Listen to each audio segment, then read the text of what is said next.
Regent Shetler, can you hear us?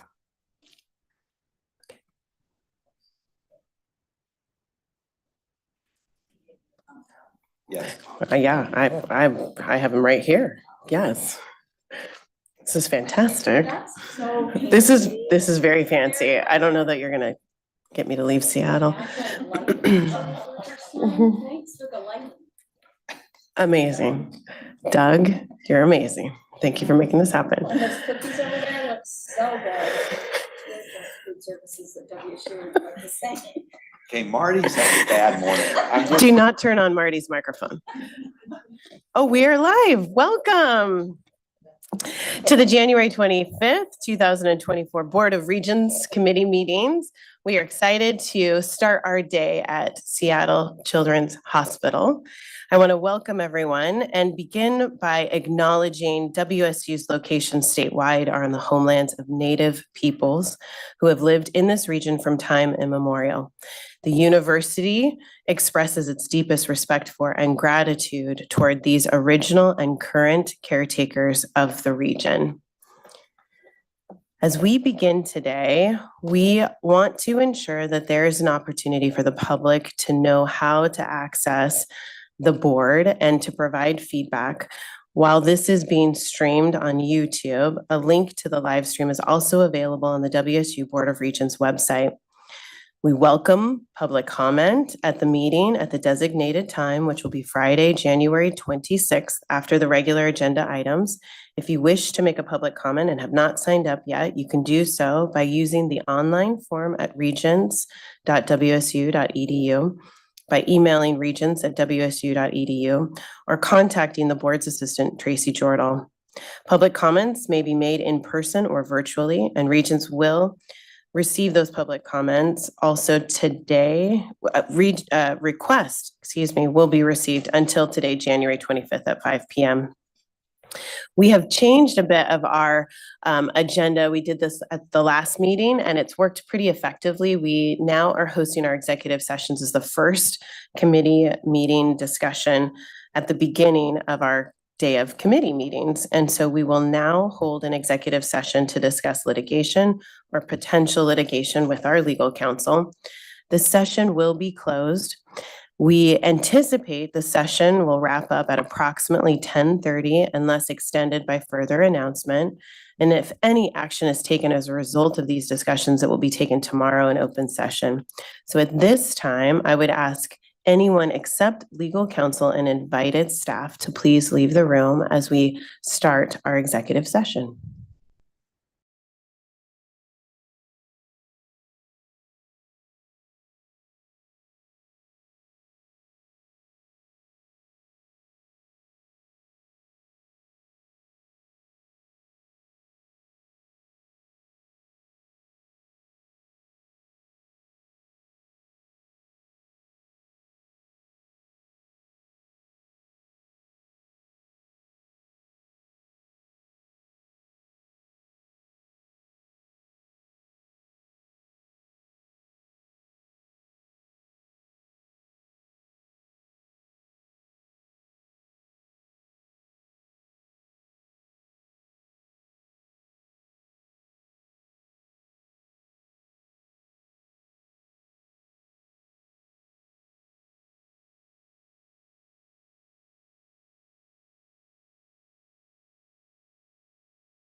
The Regents are now back in our main session, and before we convene the Academic and Student Affairs Committee, we'll take a 10-minute break and we'll be back with our committee meetings. Thank you.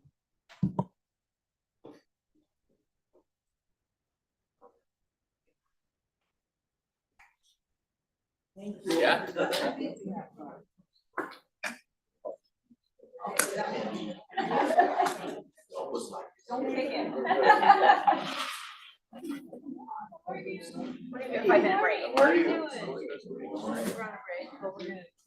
Yes.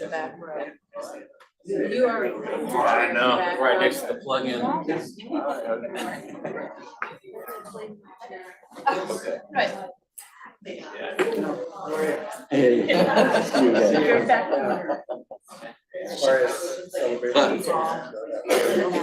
Hello. Hi, Paul. Good to see you. Nice to see you in person. I don't think we have.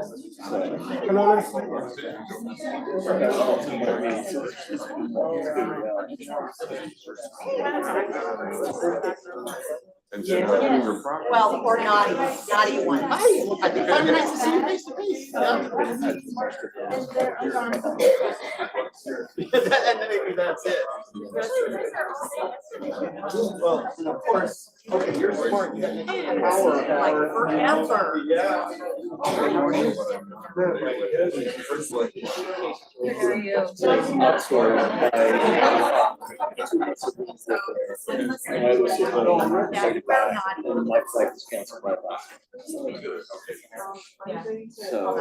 was actually on the phone with them rescheduling when my brother's also. They had to do that. How are you? So he did not. You are, I saw your name played earlier. Where are you? Yeah. Lisa Kirk, oh, they're probably up there. Hi. We had an adventure getting out of here. It is not. It is never too early. We were able to extend the cross and dropped off at the house. So Alex is ready. I can't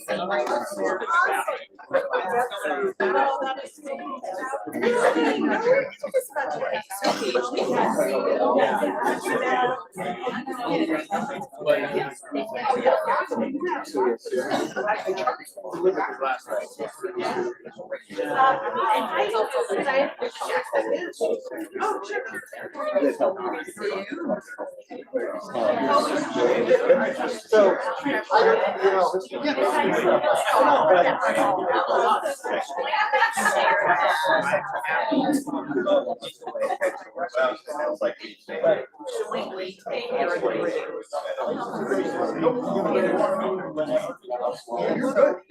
The corner is back. Okay, okay. Weird, I hit send it. Before Christmas. But it's respond to it. Send it again and. I think I got it wrong. Like, I think you were trying to get it back to the top. Oh, okay. I promise I have it. Okay, okay. I promise I forgot about it. and start over. Because.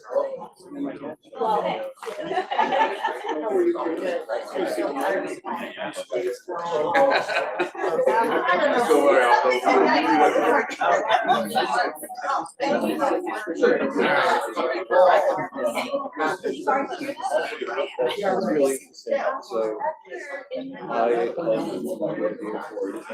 It's good.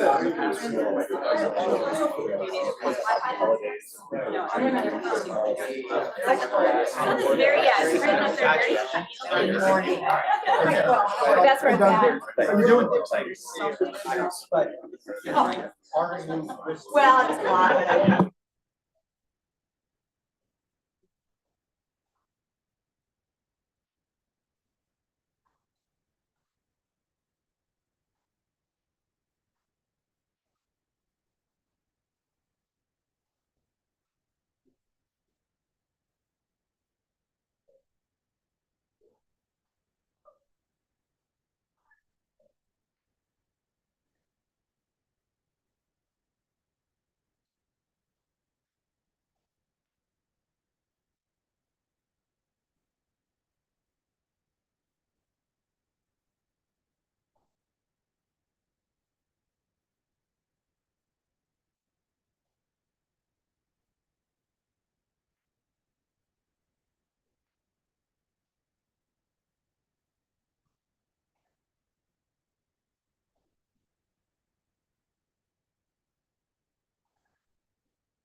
All right, I think we are ready to reconvene. We appreciate the extended time that was our break. And I want to go ahead and turn over the meeting to our Academic and Student Affairs Committee, which is chaired by Regent Pika. Thank you, Chair Scher. And on behalf of Regents Blankenship and Powell and McDonald and Merriquin, who comprise the committee, we want to welcome you. This morning, we've got a couple of future action items, one which may morph into an action item for your consideration, and we have a couple of informational items as well, which one of which I think will be especially fun as we're going to go on a little mini field trip across the hall. So, and then come back. Well, more about that later. But I'd like to start by inviting Provost and Executive Vice President Elizabeth Chilton to present the first future action item, which is going to be to establish hopefully a Master's of Energy Conscious Construction degree on the WSU Pullman and Global campuses. Provost Chilton. Okay, good morning, everyone.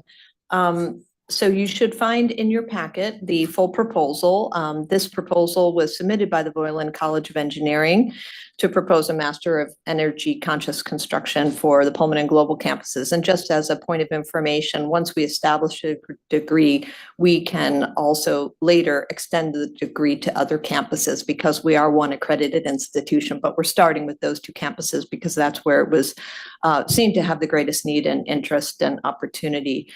So this would be a program that provides a comprehensive foundation in building science and really focusing on high performance, energy efficient residential building design and construction in the state of Washington. So really meets a state need. And it also aligns with our priority to reduce greenhouse gas emissions from buildings through the Climate Commitment Act. So it sort of reaches both a market need for individuals trained in this way, but also meets state priorities as well. This proposal, we're going to, as I said, offer it in person on the Pullman campus, but also online through our global campus, which will allow us to really reach those who might not be able to attend a physical campus, may have already be a practicing professional and may want to get this degree on top of other day jobs that they may have. So it just gives us opportunities to serve different constituencies. Global Campus, of course, as you know, we'll hear more about it today, serves rural students, working professionals, and those who are place-bound for various reasons.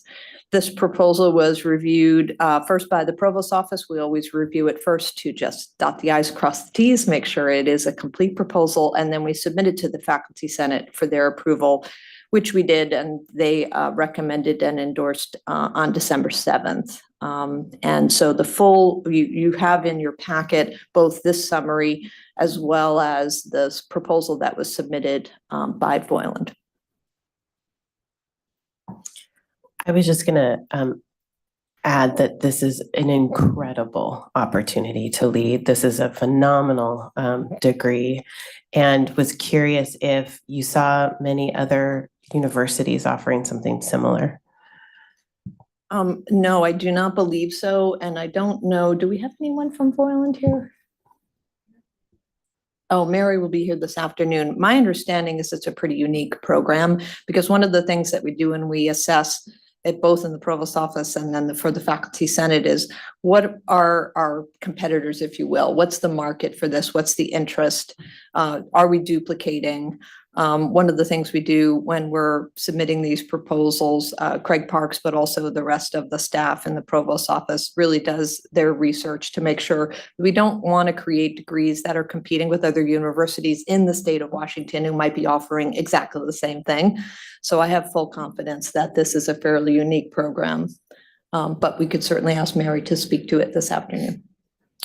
Regent Char. I have a question. Just how does that, I know it sits under the College of Engineering and Architecture. How does it interface with the School of Construction Management and that formal degree, recognizing that that's a pretty coveted degree? People really respect our particular program of graduates that come out of School of Construction Management. So how does it tie with that? I am not sure about that. Christina, would you? Yeah, so the school of design and construction is, one of Can you come up? Sorry. We need you on the mic. I told her I might need to call on her. Okay, so the School of Design and Construction is one of the schools, of course, under the Boylan College of Engineering and Architecture.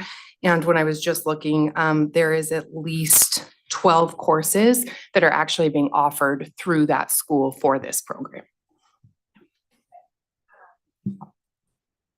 I guess I keep getting shut off. Are you doing that to me? Kirk has a special button. The only reason I ask and would like to kind of make sure that they stay fairly succinct is somebody who's pretty familiar with an individual who hires mainly School of Construction Management graduates from WSU. This particular program, you know, your general contractors and others are going to, that's going to be your audience here. So just, I'm appreciative of hearing that it's interwoven like that, because it is for sure something that so many companies are looking for right now.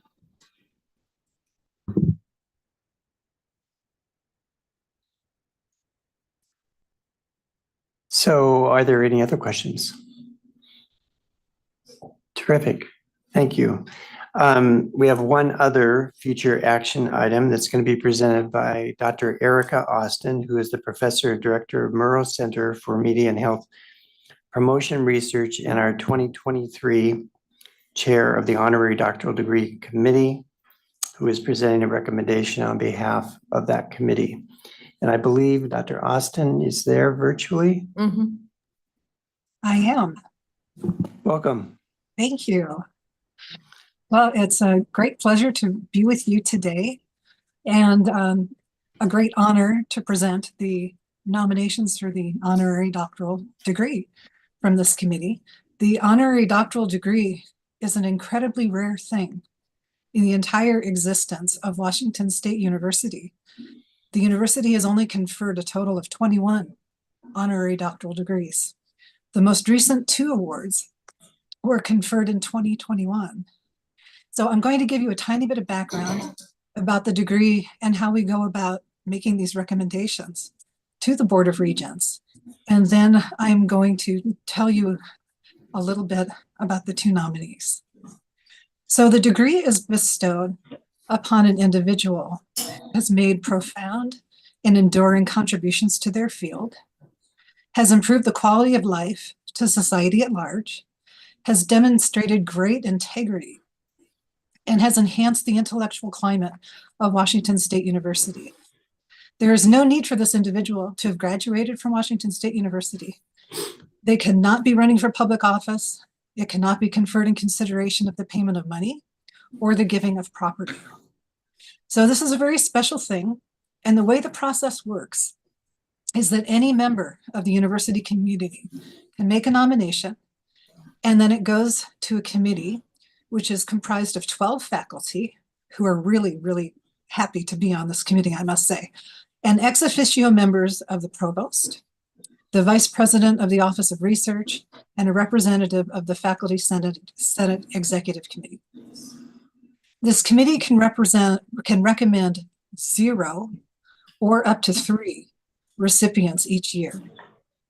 These recommendations, these nominees, then go to the Faculty Senate Steering Committee and to the President, who forward their recommendations to the Board of Regents for confirmation, which is why I'm here today.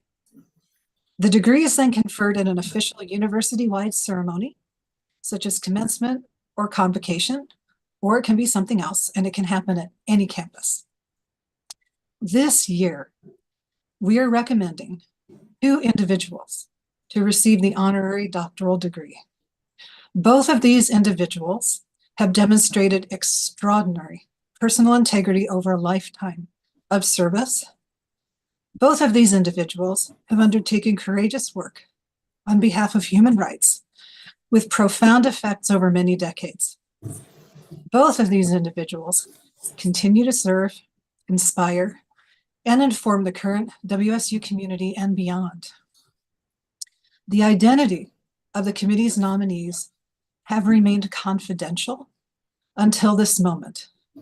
The Board of Regents and the committee members and the nominators are the only ones who know the identities. The nominees don't even know that they've been nominated. So I'm going to present the nominees to you and very brief descriptions of their incredible accomplishments in alphabetical order. The first nominee I would like to share with you is Ms. Carla Pepperzak. She is a resident of Spokane who was nominated by faculty member Raymond Sun in a very beautiful letter to our committee. Carla Pepperzak grew up in the Netherlands at the time of World War II. She was a neighbor of the Anne Frank family. She was Jewish, but her mother was not. Somehow, her family managed to get her the special identification papers that enabled her to remove the dreaded star that Jews had to wear. Then, while still a teenager, the age of many of our students, she literally put her life on the line to rescue other Jews as a member of the Dutch resistance, keeping her activities secret, even from her immediate family. She forged papers and she smuggled ration cards, such as for food, to those in hiding, often by riding her bicycle. Since moving to Spokane about 20 years ago, Ms. Pepperzak has partnered with educators and young people to teach about the Holocaust and counter hate. Spokane just named a middle school after her last fall. She has published a book of her experiences, and since 2015, she has been collaborating energetically with Washington State University, including with nominator Raymond Sun. In November, she visited Professor Sun's class on our Pullman campus yet again, and then the following week, Carla Pepperzak turned 100 years old. Carla Pepperzak's unfathomable courage, lifelong determination, and continuing generosity make her a role model and inspiration for our faculty, staff, and students, and beyond, exemplifying the mission and strategic plan of Washington State University. So, on behalf of the WSU faculty, our committee therefore has the profound honor of forwarding our recommendation to the Board of Regents to confer the honorary doctoral degree upon Ms. Carla Pepperzak. The second nomination I would like to share with you is for Ms. Patricia Whitefoot. Ms. Whitefoot was nominated by WSU community member Zoe High Eagle Strong, who wrote eloquently of Ms. Whitefoot's tremendous contributions to Washington State University and beyond. Patricia Whitefoot is a citizen of the Confederated Tribes and Bands of the Yakama Nation. In her professional career, she has provided over 40 years of innovative and sustained service, advocacy, leadership, teaching, and mentoring for health, justice, human rights, and education at regional, state, and national levels. This has included mentoring generations of students, staff, and faculty at Washington State University, including Professor Strong, the nominator of Ms. Whitefoot. This also has included the appointment by President Obama to the 15-member National Council on Indian Education in 2009. Closer to home, Ms. Whitefoot has served on WSU's Native American Advisory Board and the Native American Health Sciences Tribal Advisory Board. She has helped to protect Indigenous women from violence and has ensured that previously unheard voices have been heard to great effect. She has helped to shape and inspire curriculum, policy, opportunities for cultural engagement, and the arts. Ms. Whitefoot's work has saved lives. It also has enriched lives and communities. It has made Ms. Whitefoot an inspirational role model to our faculty, staff, and students, building closer relationships vital to WSU's mission and strategic plan. The ongoing results of her partnerships are evidenced by the thriving Center for Native American Research and Collaboration, efforts to improve recruitment and retention for Native students, the successful development of tribal memos of understanding with Washington State University, and a current National Science Foundation grant, progressing on Indigenous knowledge and environmental science. On behalf of the faculty of Washington State University, it is therefore a tremendous honor for our committee to bring Patricia Whitefoot to the Board of Regents as an exceptional nominee for your consideration to confer the award of honorary doctoral degree to her by Washington State University. Our committee was absolutely floored by these nominees. Thank you for your consideration of our committee's nominees for the honorary doctoral degree. Wonderful. Thank you, Dr. Austin. Are there questions for her? It's very exciting. There is a timing issue, as historically we have presented, this has been presented at the commencement ceremonies, and in order to notify the nominees, we would like to propose that this become a future, that we can act on this tomorrow. And as opposed to a future action item, we make it an action item today. Is there any objections from the board for that? Terrific. Dr. Austin, thank you and your committee very much for your good work. It's very inspiring. Thank you very much. Thank you. we're going to move into two informational items, and I'm going to welcome back Provost Chilton to introduce the first, which is regarding our presidential delegated authority items. Thank you very much. First of all, I wanted to, I did a little research to more fully answer Marty's question, if you don't mind me taking 1 second. We should have stated clearly, Jason Peschel is the director for the School of Design and Construction. He was a joint submitter of the proposal, and the degree will be housed in SDC as well. So I dug into the details, so I'm sorry I didn't have that at my fingertips. So the next one is, as Regent Pica said, it's an item approved by the president under delegated authority as an informational item for you. It's to establish a WSU Center for Research and Innovation in Special Education. And the center has two primary goals. One is to generate and disseminate new knowledge that's aimed at enhancing lives of individuals with disabilities, also their families and their communities. And secondly, to build and enhance collaborative structures and evidence-based practices.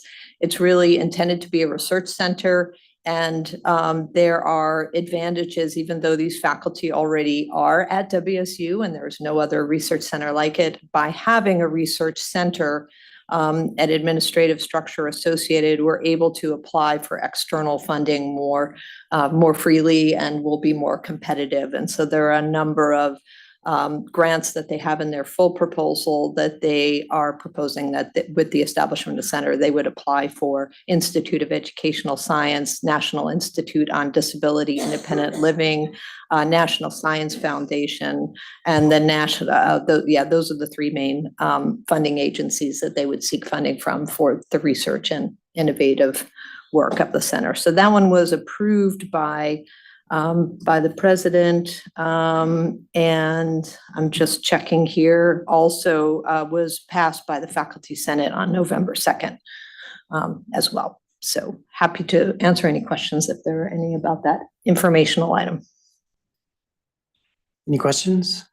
Just one quick one. It sounds, I think I know the answer, but so there are no new funds that have to come into this, because it sounds like all the faculty are there and it's just really a reorganization in a way. Yeah, I think of it as kind of a research collaboration umbrella over faculty who are already doing research, and sort of the opportunity to create something that's greater than the sum of the parts, right?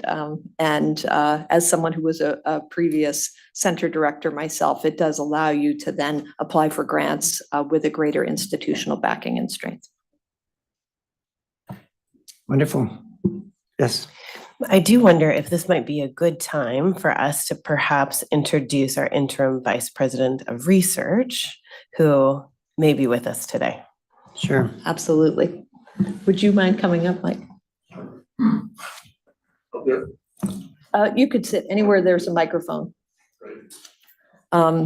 This is our interim vice president for research, Michael Wolcott. And Mike, I wonder if you would be so kind as to, well, first of all, we're grateful for your leadership and your willingness to step into this position in interim fashion while we do a national search. And You've been at WSU for a while and in a number of capacities, and I wonder if you would just give us a brief introduction to your background. Sure. First, I apologize for being late. I had a command performance meeting that I couldn't miss this morning. So anyways, it's quite a pleasure to be here and to meet you all. My name is Michael Wolcott. I'm a Regents professor in the College of Engineering. I work in the field of sustainable aviation and bioproducts. Done that my entire career. Been at WSU for 28 years, led a number of multidisciplinary centers and activities.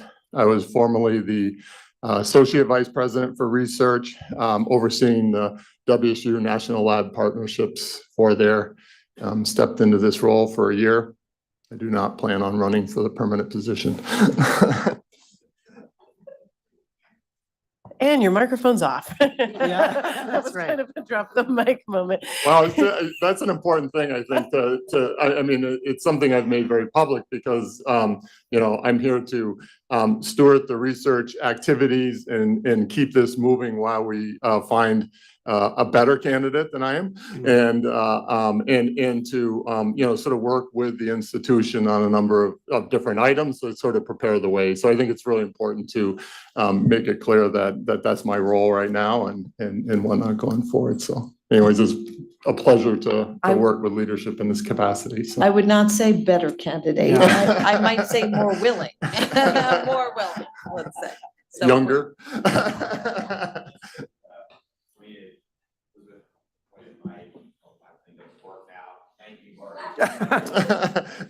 Despite where he went to school. More Virginia Tech engineering, right? It's getting a bit incestuous. Thank you, Mike. We appreciate your willingness to Yes. take this on. And many people may not know Mike was in a phase of his career where he was kind of slowing down a little bit on what he was doing and responded to come back at a really important time for us. So we really appreciate your willingness to step in here. And we've had some great energy and enthusiasm just in a short time here. Appreciate your background and the willingness to listen, help support our faculty for our research process. Yeah, well, thank you very much. And I very much appreciate WSU. It's been a great honor to work for WSU and with so many great colleagues, and it's really benefited my career in life. So thank you. Thank you, Michael. So we have one more informational item, and this is going to require us to get up and walk across the hall in a moment. But first, I want to, and I'm going to introduce Dr. Amanda Jones, who some of you had a chance to meet yesterday in the classroom where we're headed. But first, I want to take this opportunity to thank Dr. Eric Tom. Eric represents, as a matter of Dr. Jeff Sperian, our CEO of Seattle Children's. He's a member of that team. He's a Chief Operations Research Officer.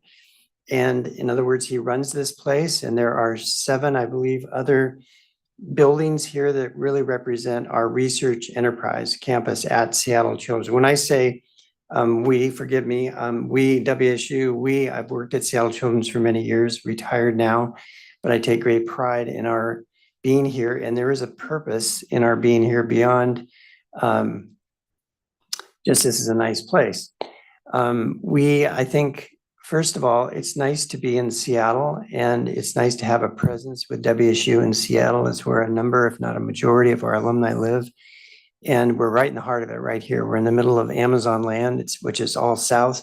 If you took a picture of where we are 5 years ago, most of these buildings would not have been here. It's gone through tremendous growth. And we're at the heart of it from Seattle Children's standpoint. Dr. Tom was instrumental in partnering with WSU to bring together a symposium yesterday, which Brittany Ritchie, who is sitting here, worked with Celestina from WSU, who together really helped orchestrate, and with Dr. Tom, what seems to be a very successful symposium, first of hopefully many. But there's a relationship, a partnership, a formal MOU was developed between the two institutions recently, within the last year, I believe. And that's for good reason, because we share a mission between WSU and Seattle Children's. And this really centered around rural health, around community health, and around Native tribes. Those are the 3 areas that Dr. Schultz and Dr. Sparing and these respective management teams landed on. And it goes back even before that. This has really been about 12 years ago. There was a first formal meeting between the two. We met in Spokane and Pullman when Dr. Ellison Floyd was the leader of WSU, and Dr. Tom Hansen came as a research specialist to Seattle Children's. That's when this conversation began, but it only came to really what I would consider a fruitful evolution here recently. And we hope it's the start of something that's great. As Eric said so wisely yesterday, you put a bunch of researchers in the room together and good things are going to happen. And we can hopefully anticipate that there's going to be some results out of that we'll all be able to look back upon this time and say, do you remember when we just started? And what you're about to hear from Dr. Jones, and I'd like to formally introduce her and give her the proper introduction. And these are past colleagues of mine, so I know them well, enjoyed tremendously working with them. Dr. Jones is a senior, Dr. Jones, can you just raise your hand? Is a senior director of education initiatives at Seattle Children's Research Institute. She earned her PhD in microbiology and infectious disease from the University of Calgary in Alberta, Canada, and performed NIH-funded research here until she changed her focus and founded the Science Education Department in 2008. In her role, she oversees education and training programs that span from elementary school science education on a mobile science lab through postdoctoral training for scholars in the Invent at Seattle Children's program. It's a very exciting program, and I think those of you who got a snippet of that yesterday would concur.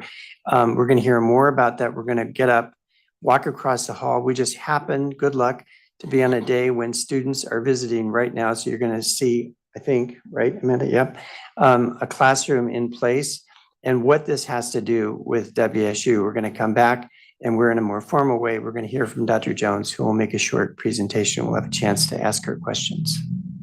Any questions on what I just said before we get up?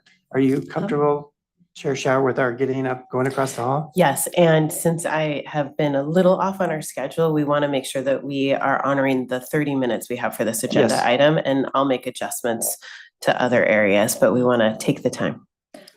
Regent Yes. Pika, we just accidentally skipped over one informational item, which will take less than 30 seconds, which is the degree extension of the Doctor of Education Leadership to the WSU Everett campus. This now means that that degree will be offered at all of our physical campuses across the WSU system. It's an informational item, but I wanted to call the Regents' attention to that in the packet, and congratulations to the Everett campus. Great. Paul, thank you. Thank you for naming that. Okay, we're going to get up and. Can I just say a few words? Yes, absolutely. Great. Wonderful. Thank you. I wanted to just give some context so you knew what you were looking at, if that's okay. Thank you so much for the invitation to speak before this group of regents and other collaborators. I'm very excited that we're able to have an opportunity to share with you some of the work that we're doing around investing and developing the next generation of scientists and healthcare leaders, because I know that is something that is a passion that is shared by WSU as well. So I'm very excited to be able to show that. You, as Regent Pika said, you just happen to show up on a day where there's a school bus parked in the loading zone because we have a group of middle school students who are here in our dedicated student lab. And that should tell you that we believe in this. We invest in students by providing space and resources devoted to helping students become the scientists of the future. These are middle school students from Kent. They are doing an experiment called, it's a DNA fingerprinting experiment called Stop the Outbreak. It's part of a 5-day curriculum where some of it's taught in school and the hands-on science piece is actually taught here in our lab. Where part of this includes that we pay for the transportation, since that's a barrier to participation. We pay for sub coverage back at the school, and then my NIH grant funds the curriculum. So what we're going to do is we'll probably have to do 2 groups because there's not enough room while the space is full. So we'll probably maybe do everyone at the table first and then switch a little bit. And then I'd be honored to come back in here with you and share some additional information about the impact of these programs. Great. Okay, we'll follow you. All right.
We're going to get started in 1 minute. So we gather. I'm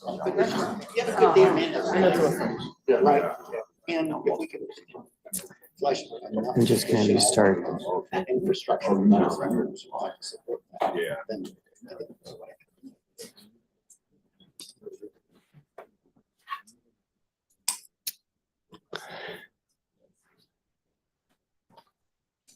I'm just going to start, and Dr. Jones is going to begin her short presentation, and you'll have a chance to ask questions. But yesterday we did a tour, and part of the tour was what you just saw.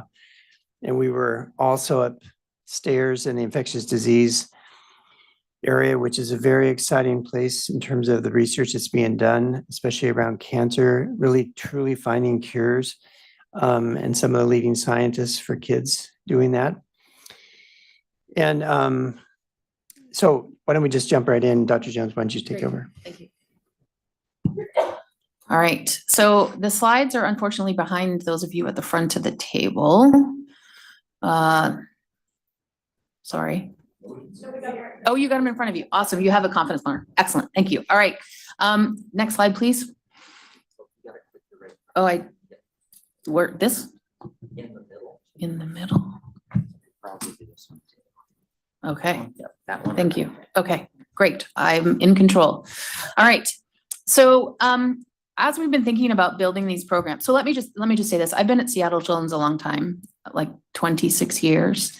And I came as a fellow, thinking I would only stay for 3 years. And then I became a faculty member. And then I transitioned to running educational programs because I saw the need to help other people follow the pathway that was so easy for me. And that is really what I've had in my mind as I've been sequentially building a series of education and training programs. So what we really do for students in elementary school is we try to get them interested in science. Many times what they're doing with us is their first exposure to real authentic science. And, you know, I hear kids say, oh, I thought science was reading a book and taking a test. Well, that's really not what scientists do, as I'm sure you're all aware. So we built the Mobile Science Lab, our Science Adventure Lab, which some of you saw pulling in yesterday, returning from a school visit. And that serves elementary school students around the state. And we travel all over the state in this mobile lab. I'll show you a picture in just a minute. And then we added later programs for students in middle school that would build on the previous ones. One of them is the field trips that occur in the Science Discovery Lab, which is the space that you just were. We also run a program in the Highline School District called the Biomedical Research and Global Health Training Program. It's at a career and technical education school. And then we added the next stage, which is internships for high school students. So this is a 4-week intensive research experience here at SCRI. And we have an undergraduate research internship that takes place over the summer for 9 weeks. And then we have a variety of training opportunities for students who are post-bac, graduate students, and then postdoctoral trainees. So I know you've seen this graphic. I showed it yesterday, and I understand Dr. Tom also showed it in his presentation. And it's a busy slide, but really what I'm hoping that you take from this is that we have been trying to build opportunities and ways for people to be successful at all the stages of their education and training pathways. So everything from kindergarten to undergrads to having graduate students here. And then we also have programs that support our early career faculty. We have things like K clubs to help people be successful in having their first grant transition from a postdoc to an early faculty member. We have awards for new investigators and other sort of programs where we can match people who are eligible for diversity supplements with grants that are diversity supplement eligible. That's called our Diversity Supplement Connections program. And what's hard to see from this graphic is that many of these programs are for students who are underrepresented in science and medicine. Really, really trying to open doors and help people be successful as they become our future science and healthcare leaders. So our mobile science lab, like I said, travels around the state and does authentic science. So we're not just dropping Mentos in Coke, which is fun, but really not how we do science here at the Research Institute. So experiments like doing chemistry assays, DNA fingerprinting, like you saw in the Science Discovery Lab, the students actually in 4th grade do EMGs. And so what they're actually doing is putting electrodes on their arm muscle and looking at muscle contraction, electrical activity, which is very cool. And there's a picture of the mobile lab if you've never seen it before. Some of you saw it yesterday. We collect a lot of data. Data is really important to show return on investment, not just to the NIH that partly funds this program, but also to our wonderful donors and also to the Research Institute. We've seen more than 83,000 students and been to lots of places around Washington. So this is a map of all the cities that we have visited in the state of Washington. Many of those represent multiple visits to different schools within that city. I'm just showing it as a representation to show that we have really tried to go to as many places around the state of Washington. The field trip program that you're seeing over in the Science Discovery Lab today is really intended to show students at an early age advanced scientific techniques and curriculum that's linked to the research that we do. And as I was chatting with some of you, what we're really trying to do is help them build a science identity that says, you belong here in science and we have a place for you and we're going to help you develop into that future scientific leader. So you saw them doing DNA fingerprinting. They do all kinds of super cool experiments. The young students in this picture here had just completed a ficol white cell separation. So they layer blood on a ficol gradient and you centrifuge it and the white cells become this little layer called the buffy coat. And then you can extract the buffy coat and see the cells, which is what you're seeing there under a microscope. And what's important about this is that that is what they do to make CAR T cells. And so you've heard about that, right? You have to take the patient's blood, extract the white cells, and then you can genetically modify them so they express a T cell receptor that will recognize the patient's cancer. So we are showing them the steps and the procedure for how we do authentic science, again, helping them build that science identity.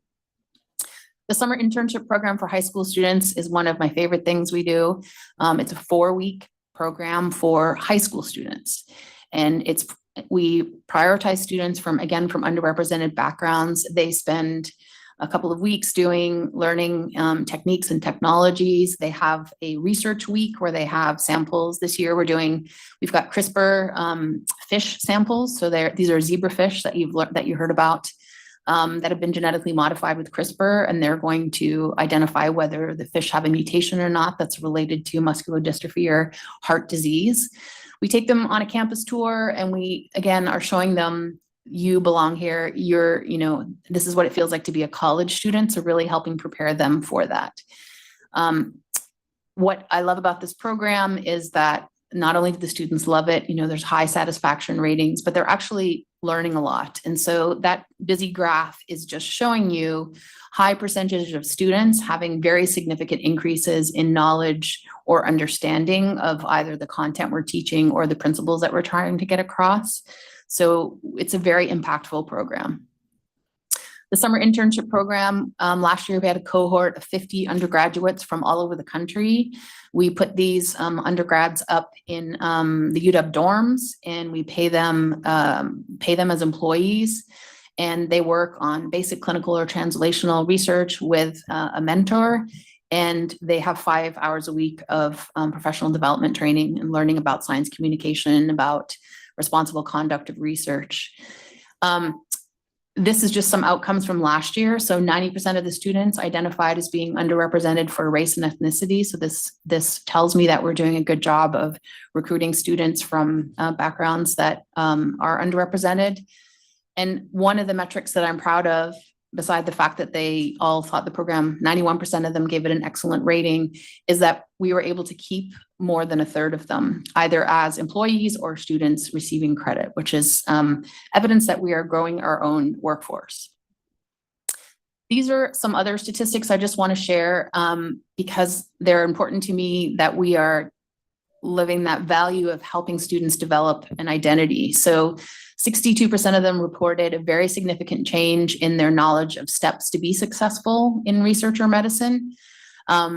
And then 36% reported a very significant change or a moderate change in their sense of identity as a research or medical professional. And so in just 9 weeks, that's a pretty profound transformation.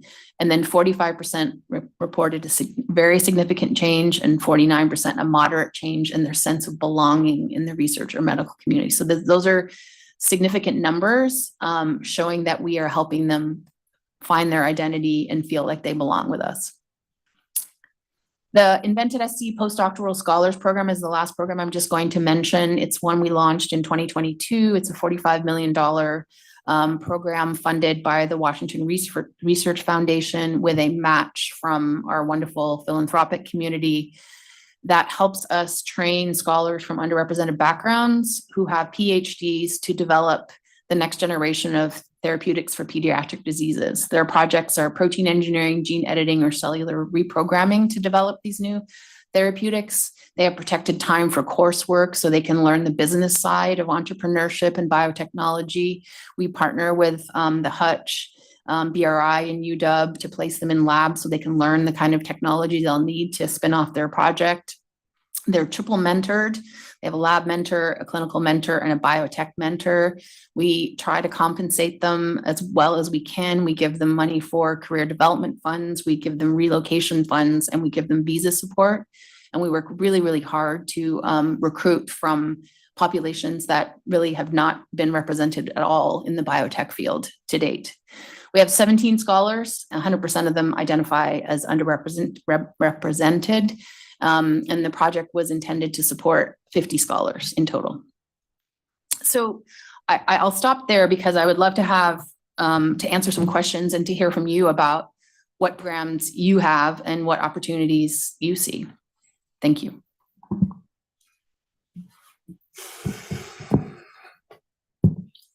With your internship program, which is so impressive and inspiring, are those funds raised through NIH or through a different kind of grant? Where are you getting for that specific program? Where do you get those dollars? For the high school internship? Yes. The high school internship is funded through philanthropy. Through straight philanthropy? Yes. Okay.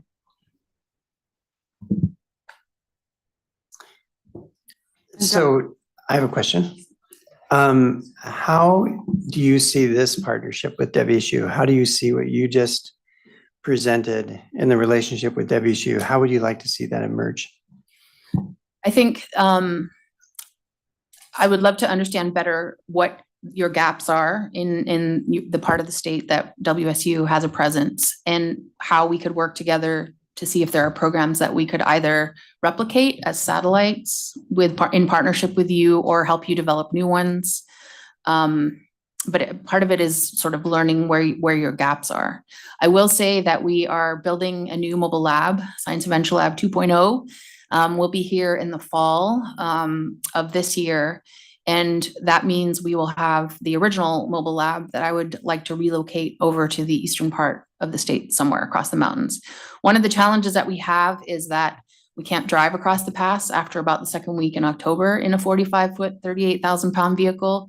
And then we can't go back again until usually the second or third week in April. And so we can't serve anywhere across the pass for the majority of the year. And so one of the ideas that I discussed with Regent Pico was if we had another mobile lab, we could park it over there and then we could be there year round.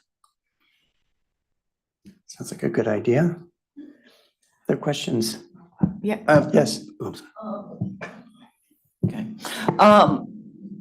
I wasn't able to see the mobile lab yesterday because my plane arrived late, but is there enough room in there so that you could do something similar to what's going on across the hall? Yes, it is bigger than my first college apartment. It's 45 feet long with 4 slide outs. So it's 450 square feet. So we have room for 32 students, a class full of students. And when you're inside it, you would not know it's a vehicle. It's built to look like a lab.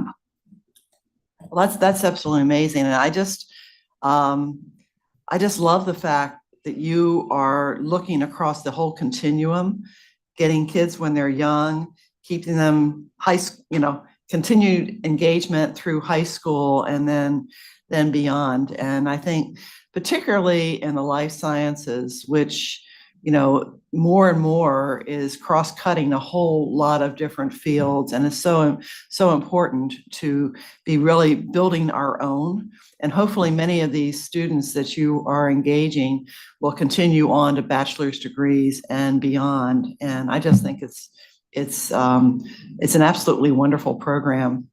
Thank you. I have a question. Do you have any presence right now in central eastern Washington? Just when the mobile lab's there. Okay, and that's usually when, or has it been there? Before October and after the second week in April. So we'll be there the last 2 weeks in April. And can you tell us a little bit more about that? Where you go, what? Well, the map, right, sort of indicates where we go. The Yeah. last 2 weeks in April will be in the Toppenish, Yakima, Tri-Cities area for 2 weeks. And so what we do is, obviously we cluster the visits together. So if we're gonna go to Spokane, we'll stay in Spokane for 2 weeks and visit schools in the Spokane area. Mhm. So where can we park you? No, seriously. I know. I mean, What's needed? yeah, Yeah. to make that happen. Yeah, I think in a bigger picture way, I think this is a good example of an insight into what can evolve with our partnership. And I'm sure you can certainly imagine this beautiful education facility on one of our campuses in Spokane, right? Yep, getting nods. And in Tri-Cities and other places, Yakima. So it's been a hurdle to get over because of what Amanda said, that we haven't been able to do enough. And our mission is extended, our Seattle Children's mission, as is, WSU, to serve the entire state. And this is one way of doing it. And Dr. Jones, your story is so inspiring. And I just have to say thank you for being a part of this community. Obviously, you've been deep into it for so many years. I'm curious, what do you observe in terms of STEM trends in Washington State? And, identity belonging is one thing, but what are the barriers or the bridges to college, or what more can we do to help build bridges to the future? There's a very long answer to that, but I will tell you some things that are direct observations. Some of the schools that we go to, because we prioritize Title I schools and schools in rural areas, that when we see the students in fourth grade, they don't do any science other than what they do with us. So then you ask the question, how do those students ever catch up to the kids that are, going to the Pacific Science Center in grade 2? So it's about access in many cases. It's the fact that in the state of Washington, students don't take the science assessment until 5th grade. And so some teachers don't even start teaching science until 5th grade because they're still trying to get the students to pass the state assessment for math and reading, which is what happens in 4th grade. So there's access, there's time for teachers. There's also a recognition that teachers don't have the resources that they need. And so there's lots of approaches to that, right? You can provide teachers with professional development. You can provide kits, and many people do that, and it's wonderful and successful. But what we have found works for us is that we will come to you. We will bring the scientists. We will bring everything you need. All you have to do is bring the kids out into the parking lot. And that is why this program is so successful, because we remove as many barriers as possible for the teachers.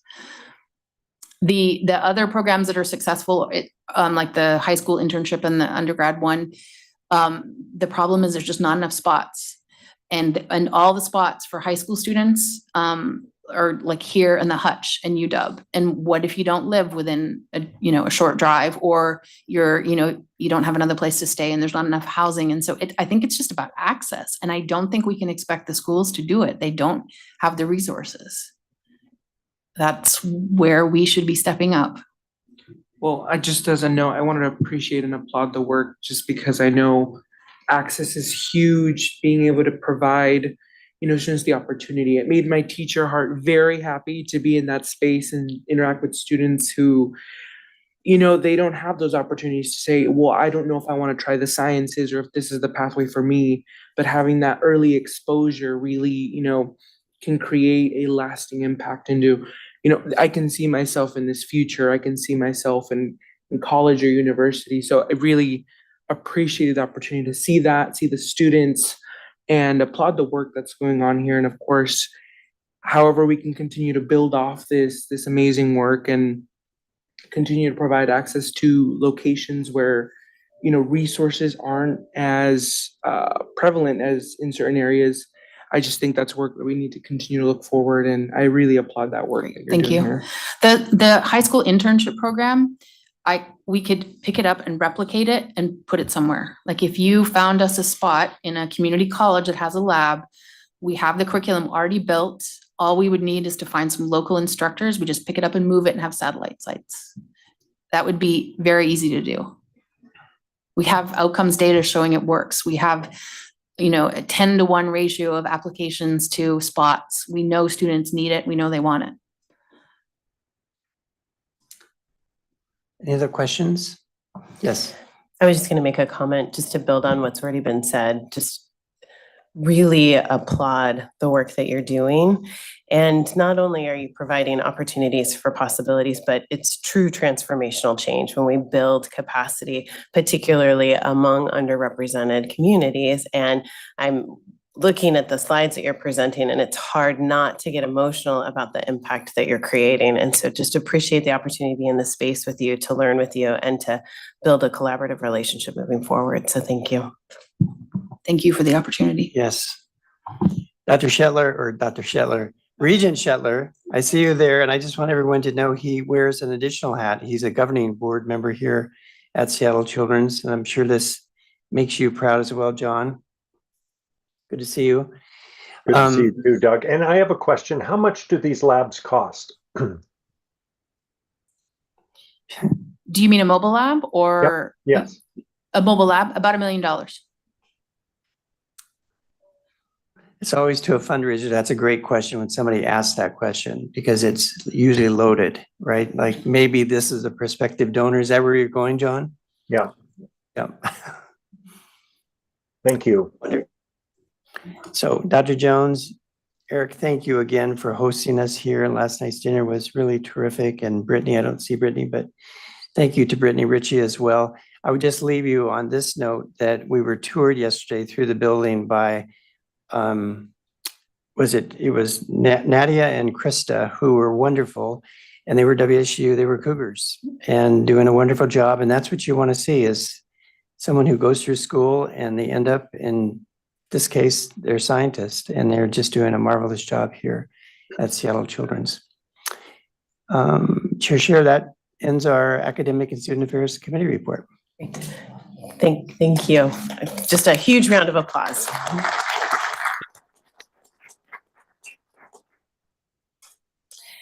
So I will go ahead and open the Executive and Governance Committee, and appreciate the ability for us to ensure that we're kind of centering what we're doing and why we're doing it with this collaboration and the opportunity to be in this space. It ties in with a number 3 agenda item that I'll talk about. The first 2 agenda items on our committee right now are conflict of interest policy update and committee charter policy update. And so I know President Schultz and Executive Director for Policy and Governance, Danielle Hess, are able to present these 2 items. Danielle's on the screen. Excellent. I'll turn it over to you. Can you hear me? Yes. Wonderful. So I've got 2 quick proposed policy revisions for you today. These were brought as future action items in November, so you've seen them before. The first action item is proposed revisions to Board of Regents 1, which is the Board of Regents conflict of interest policy. And these were motivated by the addition of the faculty regent in 2022. The current policy states that it's not a conflict of interest for a student regent to vote on matters of general interest to students, and the proposed revision would add similar language for the faculty regent. We also added language regarding prohibiting the faculty regent and the student regent from participation in matters regarding hiring, discipline, or tenure of specific faculty members and other personnel for students, because that language pertains to conflict of interest. This mirrors the language in the statute. A few other miscellaneous edits. We added references to the university ethics policy, added the ethics compliance advisor as a resource, and updated language in various places to mirror the ethics policy. There have not been any changes since it was brought as a future action item in November. So if there's no questions on that one, I'll go to the second action item. And that is proposed revisions to the Board of Regents policy on committee charters. And those changes add language for the Strategic and Operational Excellence Committee, clarifying that that committee is responsible for considering and providing oversight for both system strategic plans and campus strategic plans. This is not a change, it's just a clarification. The delegations policy is clear that the board has retained that authority. So not a big change there. Added specific responsibilities for the executive committee to review and update Board of Regents policies, and also to encourage Board of Regents members to timely complete mandatory training. A few other minor wording updates. Likewise, on this one, no changes since it was brought as a future action item in November. So if there aren't any questions, if the Regents approve, would ask for a motion tomorrow to approve the revisions, and they will be published in the Board of Regents policy manual early next week. Are there any questions or comments? Okay. Thank This you. is in our packet for action tomorrow, so thank you.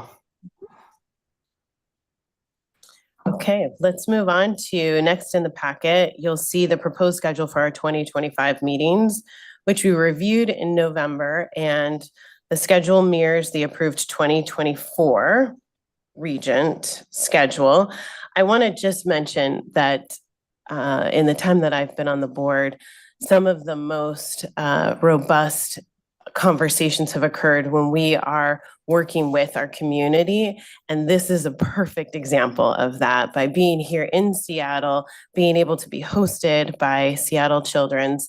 And I really had hoped that we'd be able to make this happen when we made the shift to Seattle, and also continue to have a regular presence on our other campuses as well as Pullman. So the purpose for the why, I think we're living right now in terms of this great opportunity that Regent Pico was able to help us facilitate. So I'm hoping there are not any concerns with the schedule. It is, as I mentioned, the same as 2024, but you have it in your packet and we will take action tomorrow.